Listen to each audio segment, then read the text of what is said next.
All right, let's cut right to it. That twitch you have, the one where your hand just grabs your phone the second things get quiet, you think that's a quirk? It's not. It's a bug in your programming. And in this explainer, we're going to talk about the original coders, your parents. Yeah, you read that right. They lied. They told you being social was a strength, that you needed to be a good little team player. But what they were really teaching you, deep down, was to be absolutely terrified of your own company. The goal wasn't to make you strong. The goal was to make you dependent. And here's the proof in numbers. 78%. That's how many young adults literally cannot make a decision for themselves without running a poll in their group chat first. We're not talking about life-altering choices here. We're talking about basic, everyday stuff. It's not collaboration. It's a complete outsourcing of your own brain. It's pathetic. So if this constant, desperate need for approval feels less like a choice and more like some pre-installed app you can't delete, you have to ask yourself, who put it there? It wasn't some evil corporation. Nope. This call is coming from inside the house. We call it parental sabotage. And please spare me the "they meant well" excuse.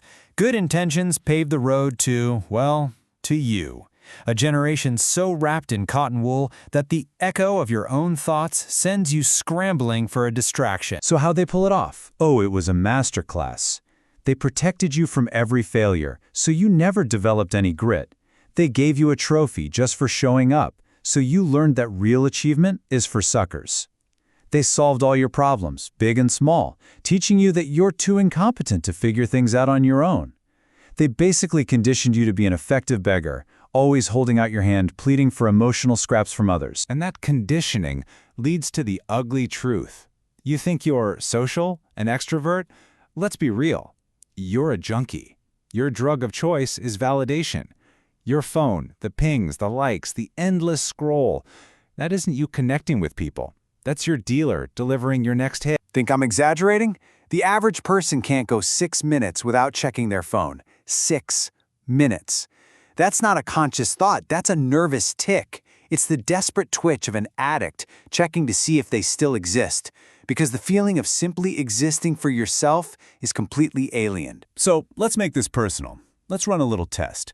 I want you to sit in silence for just 10 minutes. No phone, no music, no distractions. Just you and whatever is rattling around in that head of yours. Go on, try it. You feel that?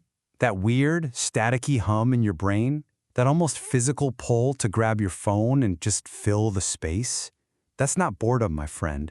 That is withdrawal. That is the sound of your programming screaming in terror because you've left it alone with its own thoughts. So, how'd you do? Did you make it? Be honest, at least with yourself. If you struggled, don't feel special. Almost everyone does. But don't take comfort in that fact. This isn't a moral failing. It's a diagnosis. It's proof of just how little control you actually have. And here's the best part.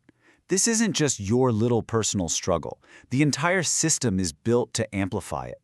Because the ability to find quiet, to experience actual solitude, that's not a basic human need anymore. It's a luxury good for the rich. Look, it's a perfect three-walled prison. Wall 1, your parents made you vulnerable and needy. Wall 2, addictive algorithms figured out how to monetize that neediness. And Wall 3, modern life, with its open-plan offices and sardine-can cities, took away any chance of escape. It's a fortress of noise, and you're trapped inside. And make no mistake, this is a class divide. The privileged buy silence. They have private offices and quiet homes. They can afford to disconnect.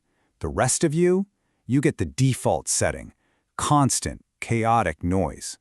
One class is given the space to think and create. The other is given an endless feed to consume. You do the math. So, you want to fight back? First thing you do is change the goal.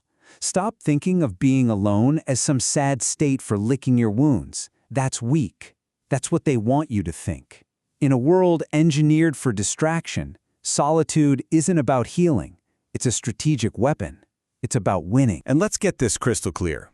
Loneliness is for victims. It's a punishment that happens to you when you have no other options. Solitude is a power move. It's a skill you develop.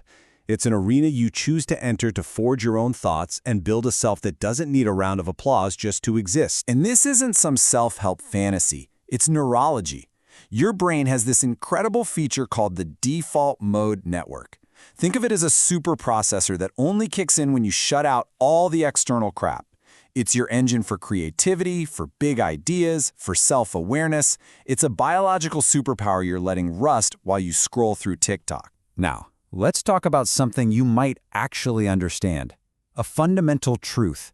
Neediness is repulsive. It's a massive turnoff. True independence, the kind that's forged in solitude, is magnetic. It's unbelievably attractive. Don't believe me? Look at the data. Just adding the word independent to a dating profile causes a 47% spike in interest. The reason is dead simple. People are drawn to those who don't need them, but choose them. Strength attracts strength. Weakness repels it. Okay, so now you know the problem. But knowing is useless if you don't do anything about it. So here it is, your challenge, your mission, if you decide to actually take control of your life.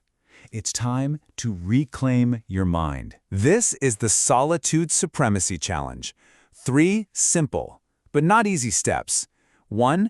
A full 48 hours social media blackout. Starve the addiction. 2. Take yourself to a real restaurant. Alone. Sit at a table and just exist in public by yourself. And 3. The hardest one. Identify the single most draining, toxic relationship in your life and end it. Now. This isn't about being cruel. It's about survival. So, I'll leave you with this one final question. After all of this, if the idea of being alone inside your own head is still terrifying, you really need to ask yourself, who actually owns your mind? Because it sure as hell doesn't sound like it's you.